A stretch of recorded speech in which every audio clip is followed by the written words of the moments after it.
The Happy Couple, a short story by Somerset Maugham. I don't know that I very much liked Landon. He was a member of a club I belonged to, and I had often sat next to him at lunch. He was a judge at the Old Bailey, and it was through him I was able to get a privileged seat in court when there was an interesting trial that I wanted to attend. He was an imposing figure on the bench in his great full-bottomed wig, his red robes and his ermine tippet, and with his long white face, thin lips and pale blue eyes, a somewhat terrifying one. He was just but harsh, and sometimes it made me uncomfortable to hear the bitter scolding he gave a convicted prisoner whom he was about to sentence to death or a long term of imprisonment. But his acid humor at the lunch table and his willingness to discuss the cases he had tried made him sufficiently good company for me to disregard the slight malaise I felt in his presence. I asked him once whether he did not feel a certain uneasiness of mind after he had sent a man to the gallows. He smiled as he sipped his glass of port. Not at all. The man's had a fair trial. I've summed up as fairly as I could, and the jury has found him guilty. When I condemn him to death, I sentence him to a punishment he richly deserves. And when the court rises, I put the case out of my head. Nobody but a sentimental fool would do anything else. I knew he liked to talk to me, but I never thought he looked upon me as anything but a club acquaintance, so I was not a little surprised when one day I received a telegram from him saying that he was spending his vacation on the Riviera and would like to stay with me for 2 or 3 days on his way to Italy. I wired that I should be glad to see him, but it was with a certain trepidation that I met him at the station. On the day of his arrival, to help me out, I asked Miss Gray, a neighbor and an old friend of mine, to dinner. She was of mature age, but charming, and she had a flow of lively conversation which I knew nothing could discourage. I gave them a very good dinner, and though I had no port to offer the judge, I was able to provide him with a good bottle of Montrachet and an even better bottle of Mouton Rothschild. He enjoyed them both, and I was glad of that, because when I had offered him a cocktail, he had refused with indignation. I have never understood, he said, how people presumably civilized can indulge in a habit that is not only barbarous, but disgusting. I may state that this did not deter Miss Gray and me from having a couple of dry martinis, though it was with impatience and distaste that he watched us drink them. But the dinner was a success. The good wine and Miss Gray's sprightly chatter combined to give Landon a geniality I had never before seen in him. It was plain to me that, notwithstanding his austere appearance, he liked feminine society, and Miss Gray, in a becoming dress, with her neat head only just touched with grey and her delicate features, her sparkling eyes, was still alluring. After dinner, the judge, with some old brandy still further to mellow him, let himself go, and for a couple of hours held us entranced, while he told us of celebrated trials in which he had been concerned. I was not surprised, therefore, that when Miss Gray asked us to lunch with her next day, Landon, even before I could answer, accepted with alacrity. "A very nice woman," he said when she had left us, "and a head on her shoulders. She must have been very pretty as a girl. She's not bad now. Why isn't she married?" "She always says nobody asked her." "Stuff and nonsense. Women ought to marry. Too many of these women about who want their independence. I have no patience with them." Miss Gray lived in a little house facing the sea at St. Jean, which is a couple of miles from my own house at Cap Ferrat. We drove down next day at 1 and were shown into her living room. "I have a surprise for you," she said to me as we shook hands. "The Craigs are coming." "You've got to know them at last." "Well, I thought it was too absurd that we should live next door to one another and bathe from the same beach every day and not speak. So I forced myself on them, and they've promised to come to lunch today. I wanted you to meet them, to see what you make of them." She turned to Landon. "I hope you don't mind." But he was on his best behavior. "I'm sure I shall be delighted to meet any friends of yours, Miss Gray," he said, but they're not friends of mine. I've seen a lot of them, but I never spoke to them till yesterday. It'll be a treat for them to meet an author and a celebrated judge. I had heard a good deal of the Craigs from Miss Grey during the previous 3 weeks. They had taken the cottage next to hers, and at first she feared they would be a nuisance. She liked her own company and did not want to be bothered with the trivialities of social intercourse. But she very quickly discovered that the Craigs were as plainly disinclined to strike up an acquaintance with her as she with them. Though in that little place they could not but meet 2 or 3 times a day, the Craigs, never by so much as a glance, gave an indication that they had ever seen her before. Miss Grey told me she thought it very tactful of them to make no attempt to intrude upon her privacy, but I had an idea that she was not affronted, a little puzzled, rather that they apparently wanted to know her as little as she wanted to know them. I had guessed some time before that she would not be able to resist making the first advance. On one occasion, while we were walking, we passed them, and I was able to have a good look at them. Craig was a handsome man, with a red, honest face, a grey moustache, and thick, strong grey hair. He held himself well, and there was a bluff heartiness of manner about him that suggested a broker who had retired on a handsome fortune. His wife was a woman hard of visage, tall and of masculine appearance, with dull, fair hair, too elaborately dressed, a large nose, a large mouth, and a weather-beaten skin. She was not only plain but grim. Her clothes, pretty, flimsy, and graceful, sat oddly upon her, for they would better have suited a girl of 18, and Mrs. Craig was certainly 40. Miss Grey told me they were well cut and expensive. I thought he looked commonplace, and she looked disagreeable, and I thought Miss Grey was lucky that they were so obviously disposed to keep themselves to themselves. "Don't know. There's something rather charming about them," she told me. "What?" "They love one another, and they adore the baby." For they had a child that was not more than a year old, and from this Miss Grey concluded that they had not long been married. She liked to watch them with their baby. A nurse took it out every morning in a pram, but before this, father and mother spent an ecstatic quarter of an hour teaching it to walk. They stood a few yards apart and urged the child to flounder from one to the other, and each time it tumbled into the parental arms, it was lifted up and rapturously embraced.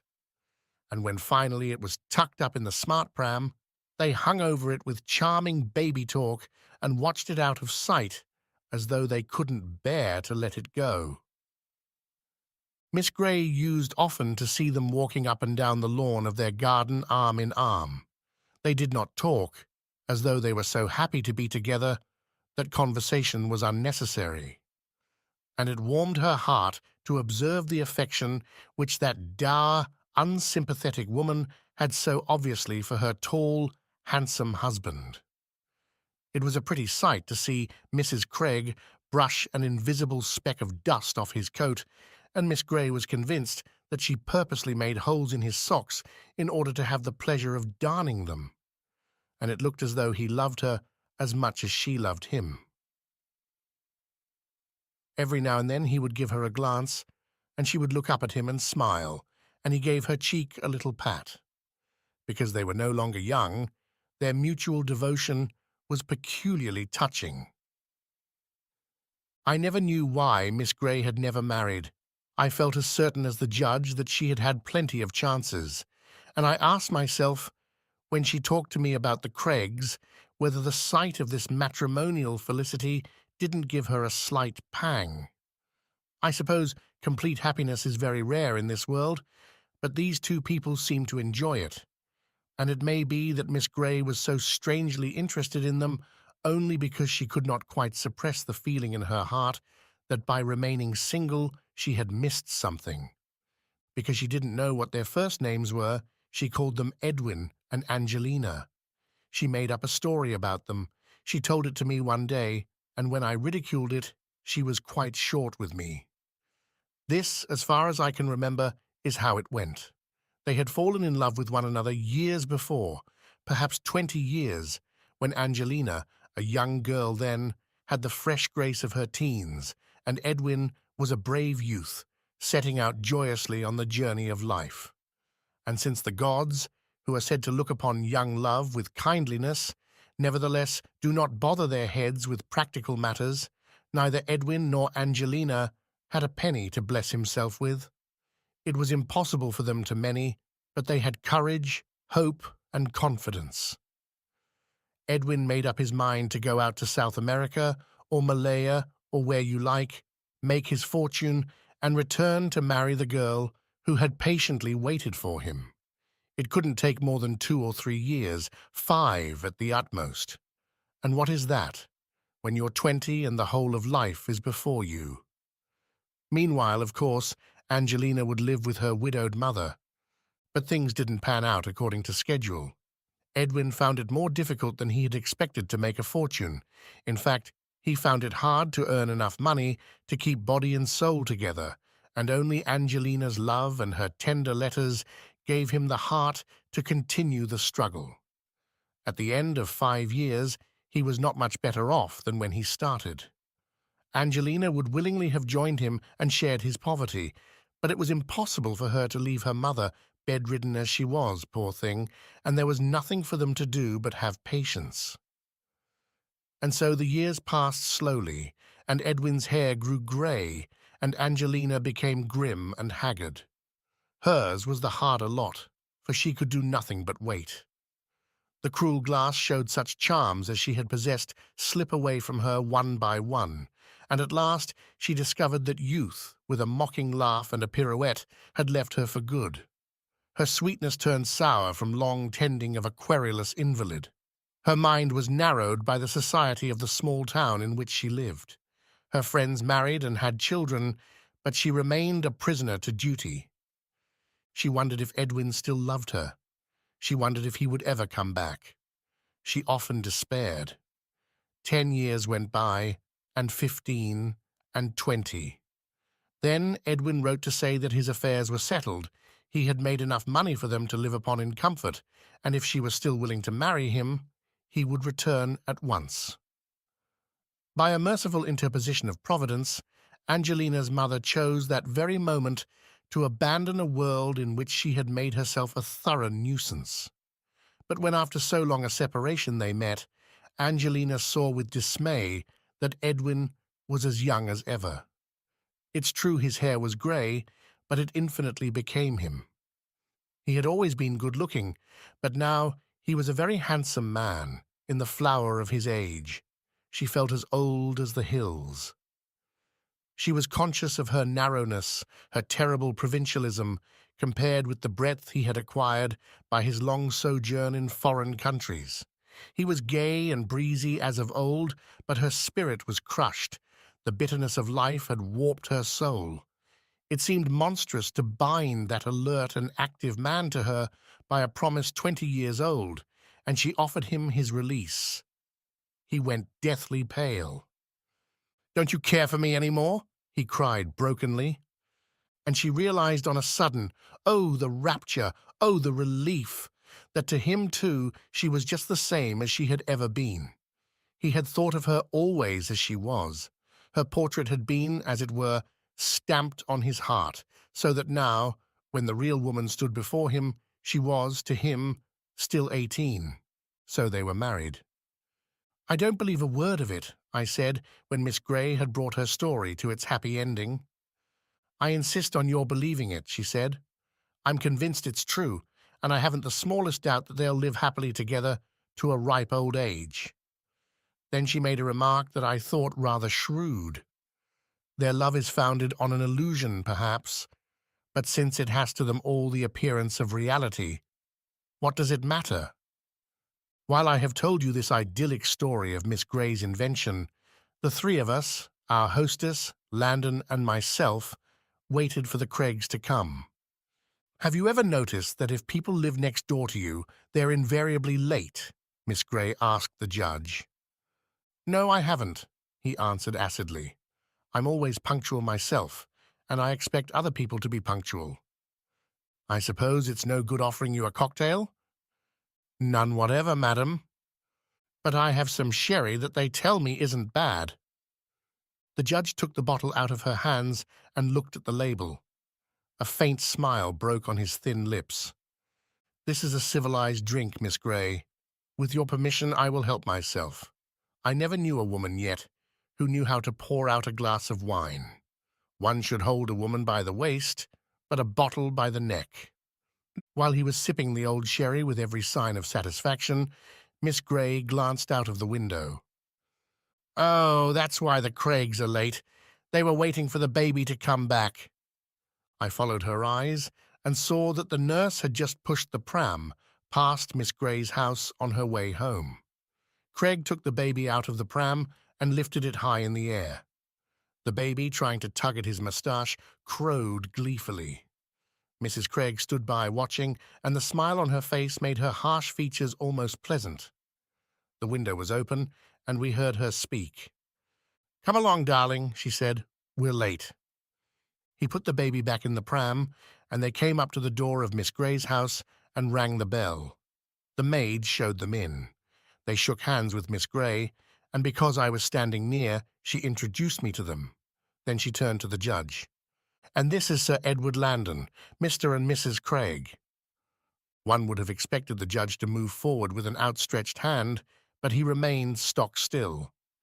He put his eyeglass up to his eye, that eyeglass that I had on more than one occasion seen him use with devastating effect in court, and stared at the newcomers. "Gosh, what a dirty customer," I said to myself. He let the glass drop from his eye. "How do you do?" he said. "Am I mistaken in thinking that we've met before?" The question turned my eyes to the Craigs. They stood side by side close to one another, as though they had drawn together for mutual protection. They did not speak. Mrs. Craig looked terrified. Craig's red face was darkened by a purple flush, and his eyes appeared almost to start out of his head. But that only lasted a second. "I don't think so," he said in a rich, deep voice. "Of course I've heard of you. Sir Edward." "More people know Tom Fool than Tom Fool knows," said he. Miss Gray, meanwhile, had been giving the cocktail shaker a shake, and now she handed cocktails to her two guests. She had noticed nothing. I didn't know what it all meant. In fact, I wasn't sure it meant anything. The incident, if incident there was, passed so quickly that I was half inclined to think that I had read into the stranger's momentary embarrassment on being introduced to a celebrated man something for which there was no foundation. I set about making myself pleasant. I asked them how they liked the Riviera and if they were comfortable in their house. Miss Gray joined in, and we chatted, as one does with strangers, of commonplace things. They talked easily and pleasantly. Mrs. Craig said how much they enjoyed the bathing and complained of the difficulty of getting fish at the seaside. I was aware that the judge did not join in the conversation, but looked down at his feet as though he were unconscious of the company. Lunch was announced. We went into the dining room. We were only 5, and it was a small, round table, so the conversation could not be anything but general. I must confess that it was carried on chiefly by Miss Gray and myself. The judge was silent, but he often was, for he was a moody creature, and I paid no attention. I noticed that he ate the omelette with good appetite, and when it was passed round again took a second helping. The Craigs struck me as a little shy, but that didn't surprise me, and as the second course is produced, they began to talk more freely. It didn't strike me that they were very amusing people. They didn't seem interested in very much besides their baby, the vagaries of the 2 Italian maids they had, and an occasional flutter at Monte Carlo, and I couldn't help thinking that Miss Gray had erred in making their acquaintance. Then suddenly, something happened. Craig rose abruptly from his chair and fell headlong to the floor. We jumped up. Mrs. Craig threw herself down over her husband and took his head in her hands. "It's all right, George," she cried in an agonized tone. "It's all right." "Put his head down," I said. "He's only fainted." I felt his pulse and could feel nothing. I said he had fainted, but I wasn't sure it wasn't a stroke. He was the sort of heavy, plethoric man who might easily have one. Miss Grey dipped her napkin into water and dabbed his forehead. Mrs. Craig seemed distraught. Then I noticed that Landon had remained quietly sitting in his chair. "If he's fainted, you're not helping him to recover by crowding round him," he said acidly. Mrs. Craig turned her head and gave him a look of bitter hatred. "I'll ring up the doctor," said Miss Grey. "No, I don't think that's necessary," I said. "He's coming to." I could feel his pulse growing stronger, and in a minute or two he opened his eyes. He gasped when he realized what had happened and tried to struggle to his feet. "Don't move," I said. "Lie still a little longer." I got him to drink a glass of brands, and the color came back to his face. "I feel all right now," he said. "We'll get you into the next room, and you can lie on the sofa for a bit." "No, I'd sooner go home. It's only a step." He got up from the floor. "Yes, let's go back," said Mrs. Craig. She turned to Miss Grey. "I'm so sorry. He's never done anything like this before." They were determined to go, and I thought myself it was the best thing for them to do. "Put him to bed and keep him there, and he'll be as right as rain tomorrow." Mrs. Craig took one of his arms and I took the other. Miss Grey opened the door, and though still a bit shaky, he was able to walk. When we arrived at the Craigs' home, I offered to go in and help to undress him, but they would neither of them hear of it. I went back to Miss Grey's and found them at dessert. "I wonder why he fainted," Miss Grey was saying. "All the windows are open, and it's not particularly hot today." "I wonder," said the judge. I noticed that his thin, pale face bore an expression of some complacency. We had our coffee, and then, since the judge and I were going to play golf, we got into the car and drove up the hill to my house. "How did Miss Grey get to know those people?" Landon asked me. "They struck me as rather second-rate. I shouldn't have thought they were very much her mark. You know women. She likes her privacy, and when they settled in next door, she was quite decided that she wouldn't have anything to do with them. But when she discovered that they didn't want to have anything to do with her, she couldn't rest till she'd made their acquaintance." I told him the story she had invented about her neighbors. He listened with an expressionless face.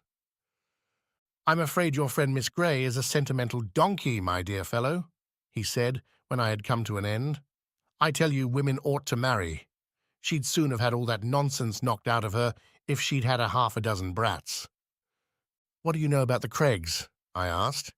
He gave me a frigid glance. "I? Why should I know anything about them? I thought they were very ordinary people." I wish I knew how to describe the strong impression he gave me, both by the glacial austerity of his look and by the rasping finality of his tone, that he was not prepared to say anything more. We finished the drive in silence. Landon was well on in his 60s, and he was the kind of golfer who never hits a long ball, but is never off the straight, and he was a deadly putter, so though he gave me strokes, he beat me handsomely. After dinner, I took him into Monte Carlo, where he finished the evening by winning a couple of 1,000 francs at the roulette table. These successive events put him into a remarkably good humor. "A very pleasant day," he said, when we parted for the night. "I've thoroughly enjoyed it." I spent the next morning at work, and we did not meet till lunch. We were just finishing when I was called to the telephone. When I came back, my guest was drinking a second cup of coffee. "That was Miss Grey," I said. "Oh? What had she to say?" "The Craigs have done a bolt. They disappeared last night. The maids live in the village, and when they came this morning, they found the house empty. They'd skipped, the Craigs, the nurse, and the baby, and taken their luggage with them. They left money on the table for the maids' wages, the rent to the end of their tenancy, and the tradesmen's bills." The judge said nothing. He took a cigar from the box, examined it carefully, and then lit it with deliberation. "What have you got to say about that?" I asked. My dear fellow, are you obliged to use these American phrases? Isn't English good enough for you? Is that an American phrase? It expresses exactly what I mean. You can't imagine I'm such a fool as not to have noticed that you and the Craigs had met before. And if they've vanished into thin air like figments of the imagination, it's a fairly reasonable conclusion that the circumstances under which you met were not altogether pleasant. The judge gave a little chuckle, and there was a twinkle in his cold blue eyes. "That was a very good brandy you gave me last night," he said. "It's against my principles to drink liqueurs after lunch, but it's a very dull man who allows his principles to enslave him, and for once I think I should enjoy one." I sent for the brandy and watched the judge while he poured himself out a generous measure. He took a sip with obvious satisfaction. "Do you remember the Wingford murder?" he asked me. "No. Perhaps you weren't in England at the time. Pity. You might have come to the trial. You'd have enjoyed it. It caused a lot of excitement. The papers were full of it." Miss Wingford was a rich spinster of mature age who lived in the country with a companion. She was a healthy woman for her age, and when she died rather suddenly, her friends were surprised. Her physician, a fellow called Brandon, signed the certificate, and she was duly buried. The will was read, and it appeared that she had left everything she had, something between £60,000 and £70,000, to lie a companion. The relatives were very sore, but there was nothing they could do about it. The will had been drawn up by her lawyer and witnessed by his clerk and Dr. Brandon. But Miss Wingford had a maid who had been with her for 30 years and had always understood that she would be remembered in the will. She claimed that Miss Wingford had promised to leave her well provided for, and when she found that she wasn't even mentioned, she flew into a passion. She told the nephew and the 2 nieces who had come down for the funeral that she was sure Miss Wingford had been poisoned, and she said that if they didn't go to the police, she'd go herself.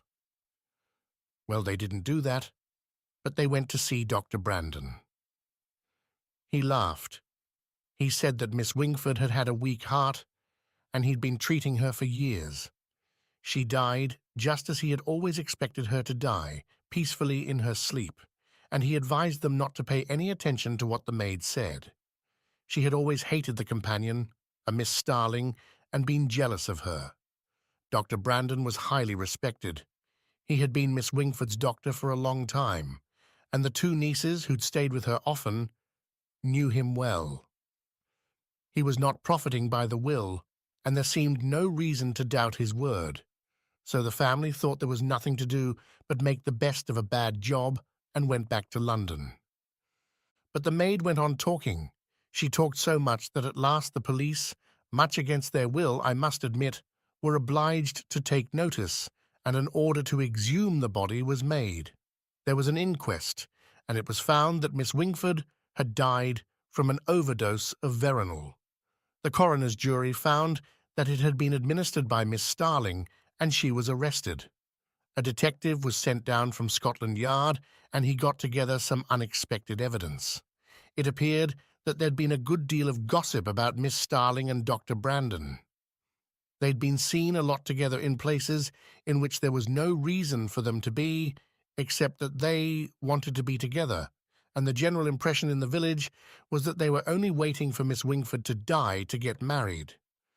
That put a very different complexion on the case. To make a long story short, the police got enough evidence in their opinion to justify them in arresting the doctor and charging him and Miss Starling with the murder of the old lady. The judge took another sip of brandy. The case came up for trial before me. The case for the prosecution was that the accused were madly in love with one another and had done the poor old lady to death so that they could marry on the fortune Miss Starling had wheedled her employer into leaving her. Miss Wingford always had a cup of cocoa when she went to bed, which Miss Starling prepared for her, and the counsel for the prosecution claimed that it was in this that Miss Starling had dissolved the tablets that caused Miss Wingford's death. The accused elected to give evidence on their own behalf, and they made a miserable showing in the witness box. They lied their heads off. Though witnesses testified they had seen them walking together at night with their arms round one another's waists, though Brandon's maid testified she had seen them kissing one another in the doctor's house, they swore they were no more than friends. And oddly enough, medical evidence proved that Miss Starling was Virgo intacta. Brandon admitted that he had given Miss Wingford a bottle of veronal tablets because she complained of sleeplessness, but declared he had warned her never to take more than one, and then only when absolutely necessary. The defense sought to prove that she had taken the tablets either by accident or because she wanted to commit suicide. That didn't hold water for a moment. Miss Wingford was a jolly normal old lady who thoroughly enjoyed life, and her death occurred 2 days before the expected arrival of an old friend for a week's visit. She hadn't complained to the maid of sleeping badly. In fact, her maid had always thought her a very good sleeper. It was impossible to believe that she had accidentally taken a sufficient number of tablets to kill herself. Personally, I had no doubt that it was a put-up job between the doctor and the companion. The motive was obvious and sufficient.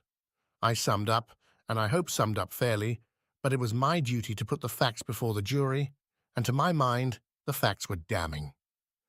The jury filed out. I don't suppose you know that when you are sitting on the bench, you somehow get the feeling of the court. You have to be on your guard against it to be sure it doesn't influence you.